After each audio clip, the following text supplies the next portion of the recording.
ലൂക്കോസിന്റെ സുവിശേഷം 8-ാം അധ്യായത്തിന്റെ 25-ാമത്തെ വാക്യമാണ് ധ്യാനിക്കാൻ പോകുന്നത്. Luke chapter 8 verse 25. വളരെ പരിചിതമായ ഒരു വചനമാണ്. അല്പനേരത്തെ ധ്യാനത്തിനായിട്ട് നമ്മൾ വായിക്കുന്നത്.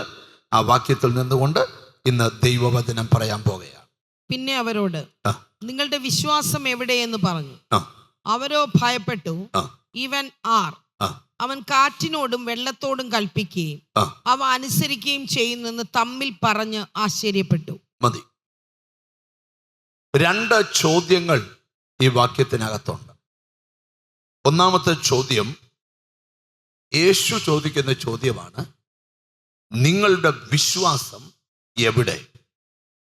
രണ്ടാമത്തെ ചോദ്യം ശിഷ്യന്മാര് തമ്മിൽ ചോദിക്കുകയാണ്, ഇവൻ ആര്? ഈ 2 ചോദ്യങ്ങളെയാണ് നിങ്ങളുടെ മുമ്പിലേക്ക് ഇന്ന് ഈ സെക്ഷനിൽ പറയാൻ പരിശുദ്ധാത്മാവ് എനിക്ക് നിയോഗം തന്നിരിക്കുന്നത്.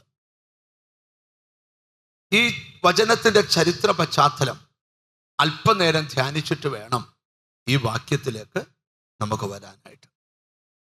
ഈ വചനത്തിനകത്ത് പരിശുദ്ധാത്മാവിന് ശക്തമായിട്ട് നിങ്ങളോട് സംസാരിക്കാനുണ്ട്.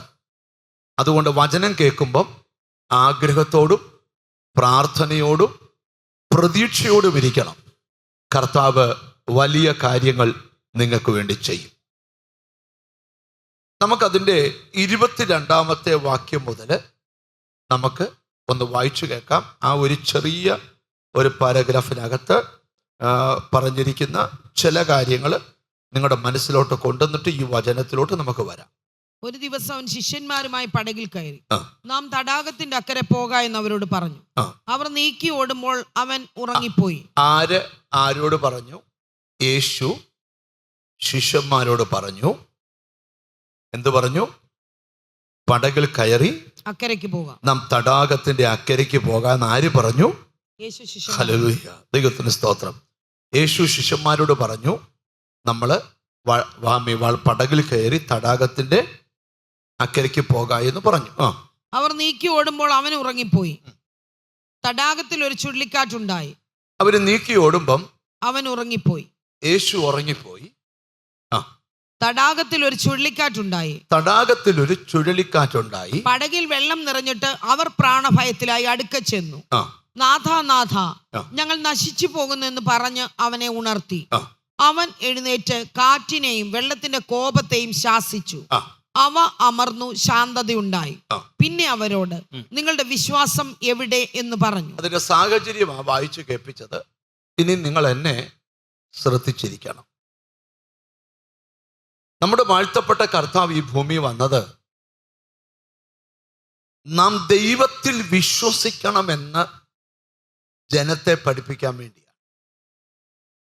നാം ദൈവത്തില് വിശ്വസിക്കണം. ഹല്ലേലൂയ. ഈ കർത്താവ് പല സാഹചര്യങ്ങളിൽ പറഞ്ഞിട്ടുണ്ട്, ദൈവത്തിൽ വിശ്വാസം ഉള്ളവർ ആയിരിപ്പീൻ. ദൈവത്തിൽ വിശ്വാസം ഉള്ളവരായിരിപ്പീൻ. വിശ്വാസത്തിന് ഭയങ്കര ശക്തിയാണ്. വിശ്വാസം ഉണ്ടാകുന്നത് എങ്ങനെയാന്ന് ബൈബിളിലുണ്ട്.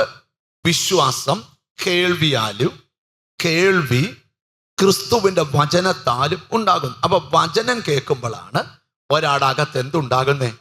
ഇപ്പോൾ നിങ്ങൾ ഫേസ് ചെയ്യുന്ന ഏതു പ്രശ്നം നിങ്ങൾക്കുണ്ടെങ്കിലും ആ പ്രശ്നത്തെ വിശ്വാസം കൊണ്ട് നമുക്ക് ജയിക്കാൻ പറ്റും. എത്ര പേര് അതിന് ആമീൻ പറയാൻ പറ്റും?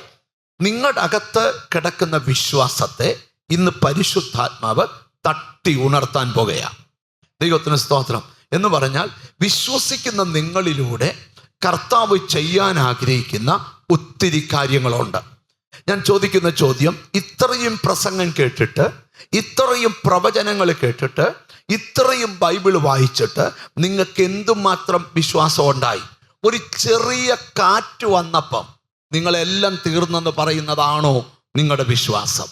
എങ്ങാണ്ടൂടെ ഒരു ചെറിയ ചുഴലി അടിച്ചപ്പോഴേ ഇനിയും പ്രാർത്ഥിക്കുന്നില്ലെന്ന് പറയുന്നതാണോ നിങ്ങളുടെ വിശ്വാസം? ആ ചുഴലിയെ അതിജീവിക്കേണ്ട വിശ്വാസം നിങ്ങളുടെ അകത്തുണ്ട്. യേശു ചോദിക്കുക, നിങ്ങളുടെ വിശ്വാസം എവിടെ? ഹല്ലേലൂയ. ഇന്ന് ഈ മെസ്സേജ് കേട്ടുകൊണ്ടിരിക്കുമ്പം മറ്റാരും ഫേസ് ചെയ്യാത്തൊരു പ്രശ്നം നീ ഫേസ് ചെയ്തുകൊണ്ടിരിക്കുക. ഹല്ലേലൂയ. ഞാൻ തുടക്കത്തിലെ ഒരു സന്ദേശം പറയാം. ആരും പോകാത്ത പ്രശ്നത്തിലൂടെ നീ പോയാൽ ആർക്കും ലഭിക്കാത്ത അനുഗ്രഹം നിനക്ക് ലഭിക്കും. ഒരാമയും വരുന്നില്ല. ലോകത്തിൽ ഏത് കുഞ്ഞ് ജനിച്ചാലും കുഴപ്പമില്ല. മോശക്കുഞ്ഞ് ജനിച്ചാൽ ഉടനെ രാജാവ് കൽപ്പിക്കും ഞെക്കിക്കൊന്നേക്കാൻ. ഞെക്കിക്കൊല്ലാൻ കൽപ്പിച്ച രാജ്യത്ത് ഞെക്കിക്കൊല്ലാതൊരു കുഞ്ഞ് വളർന്നാൽ അത് ആ രാജ്യത്തിനൊരു ഭീഷണിയായിരിക്കും. ഞാൻ ഇന്ന് ഇവിടെ ഇരിക്കുന്ന ചിലരോട് ദൂത് പറയാം. അസാധാരണ സംഭവങ്ങൾ നിന്റെ ലൈഫിൽ ഉണ്ടാവുമ്പോൾ ഓർത്തോണം, നീ തകരാനല്ല, നിന്റെ അകത്ത് ദൈവം പണിതെടുക്കാൻ വേണ്ടിയാ.